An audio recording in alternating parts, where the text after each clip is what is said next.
Imagine you're 55 years old, sitting at your kitchen table, staring at your retirement account on your laptop. This isn't the vague someday math you've been ignoring for years. These are the real numbers, the honest numbers. How much do you actually have? How much will you really need? And how many years will it have to last? And then, in that quiet moment, almost out of nowhere, you feel it, that small wave of panic, because for the first time you realize something clearly. What you've saved might not be enough, not for the retirement you imagined, maybe not even for a safe basic one. And that realization? It hits differently at 55 than it would have at 30, or even 40, because now the clock isn't just ticking. It's loud. There's no magical extra decade to fix everything.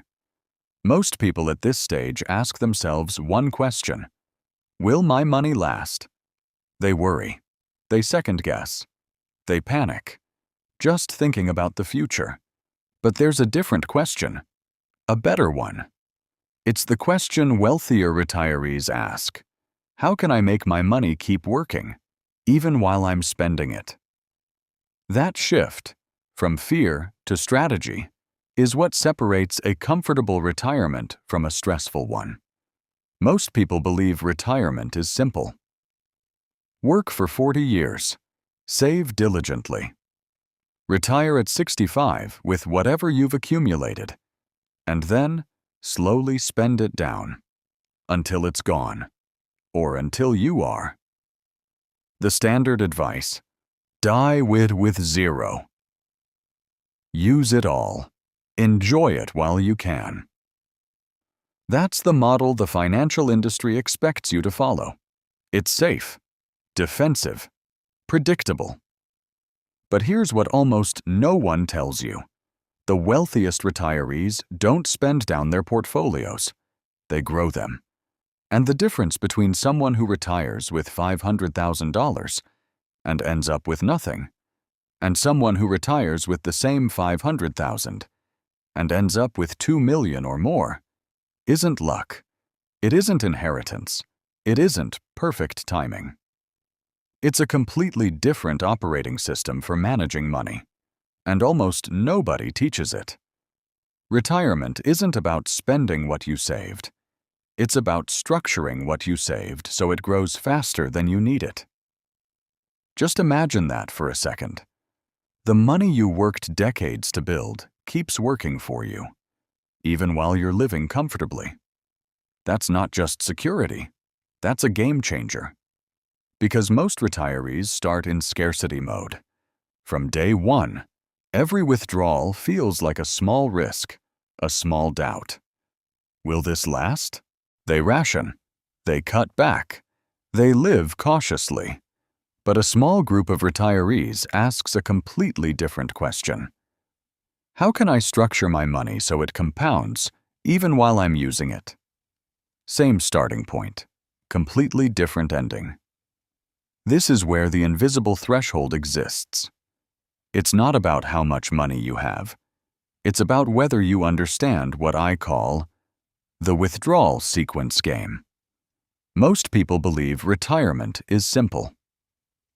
Save money. Retire. Withdraw 4% a year. Hope it lasts.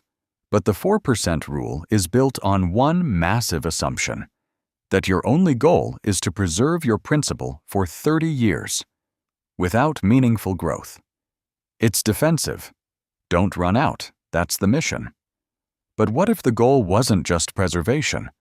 What if it was multiplication? Let's slow down and explore what happens when you shift the framework.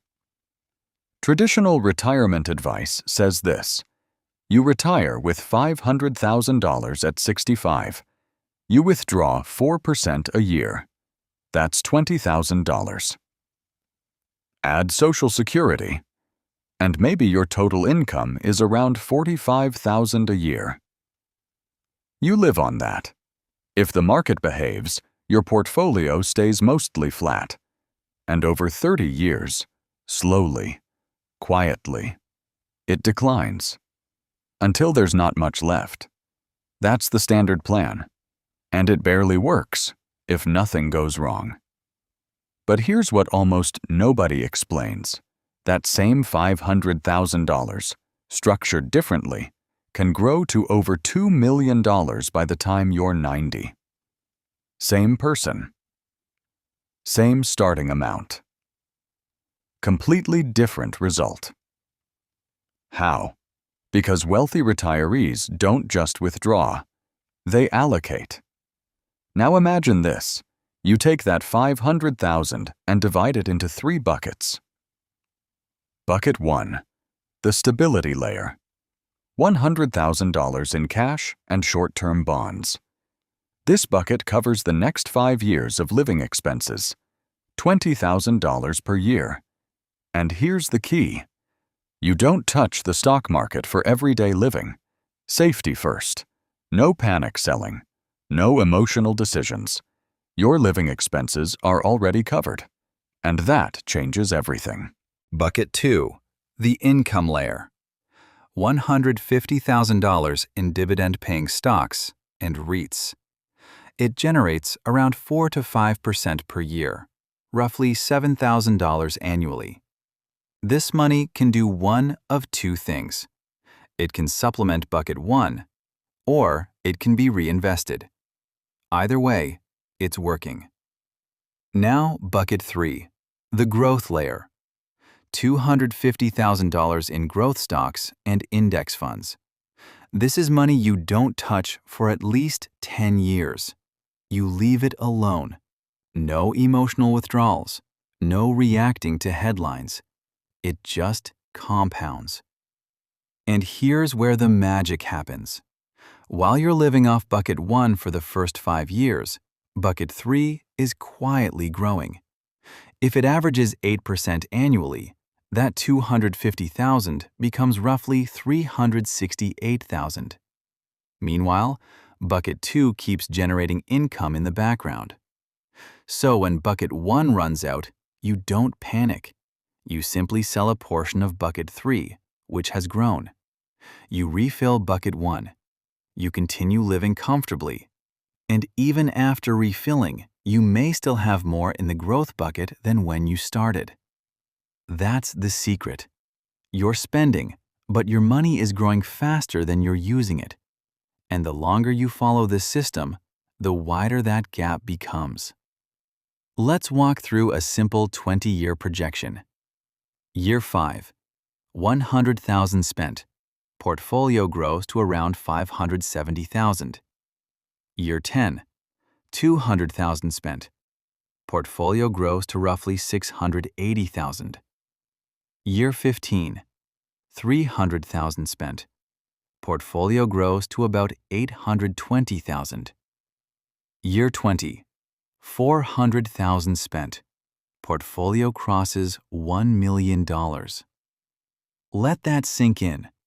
You spent almost as much as you originally had, and yet you doubled your wealth. Not magic, structure, strategy, discipline. And the psychological shift is just as powerful as the math. Stop thinking like someone running out of time. Start thinking like a systems manager. Most retirees panic every time their account drops. They stare at the screen and whisper, "Will I run out?" So they cut back. They shrink their lifestyle. They stop enjoying the freedom they worked decades for. But someone following the bucket system doesn't watch depletion. Bucket 1 slowly decreases. That's expected. Bucket 3 grows. That's progress. Scarcity thinking quietly turns into systems thinking. You're no longer hoarding money. You're managing it, intelligently. And that shift changes identity. You're no longer a worker who simply stopped working. You become a portfolio manager. You rebalance. You monitor opportunities. You adjust withdrawals based on market conditions. You're engaged, not passive. And that engagement is what keeps wealth growing. Now let's look at a practical example.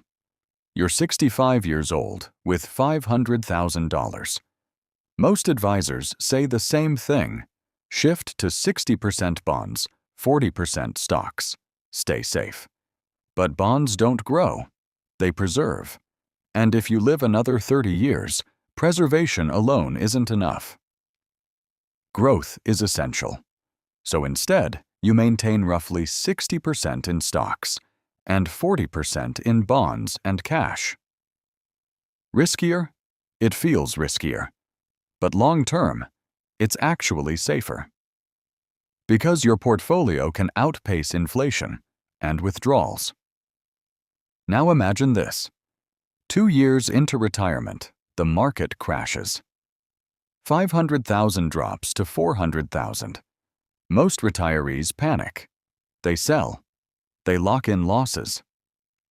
But someone using the bucket system? No panic. Bucket 1 remains untouched. It's cash. Bucket 3 takes the hit. But it won't be accessed for another 8 years. So you wait. The market recovers. Bucket 3 grows again. You refill Bucket 1. Same crash. Completely different experience, and opportunities shift too. When markets fall and fear spreads, a bucketed retiree sees opportunity. Because cash in Bucket 1 creates options, buying low while others sell in panic. Same event, opposite response. Over decades, this creates massive wealth gaps. Now think about healthcare. A major medical expense hits. Most retirees see disaster. They drain savings. They go into debt. A bucketed retiree? They have choices. Pull from Bucket 1. Use dividend income. Adjust allocations. No scrambling. No fear. The system absorbs the shock. Now housing. Most retirees stay in fully paid-off homes. Conventional wisdom says, stay put. But reality says something else. Property taxes, insurance, utilities, maintenance, $15,000 to $20,000 every year. And all that equity just sits there, locked. Compare that to downsizing. Sell the home. Invest the extra $300,000. At 8% growth, that's $24,000 per year. Same person, different decision. Dramatically different outcome. And finally, the power shift. A growing portfolio versus a shrinking one. Freedom. Part-time work? Only if you want to. You choose projects you enjoy. Negotiate from strength. When your portfolio is growing, confidence spreads into every area of life. You're not struggling. You're managing wealth without a full-time job. Now understand this. The first 5 years of retirement are critical. This is where many people accidentally sabotage themselves. They overspend. Big vacations. An RV. Helping the kids with a down payment. Suddenly, $150,000 is gone in 3 years, when the plan was $60,000. And now, the portfolio mass is too small to compound properly. The damage happens early, quietly. Discipline makes all the difference. That same $500,000 can grow to $2 million if it's spent strategically. Think of year 1 of retirement like year 39 of work. You wouldn't suddenly stop being disciplined 1 year before finishing your career. So don't do it at the beginning of retirement. Respect the buckets. No emotional raids.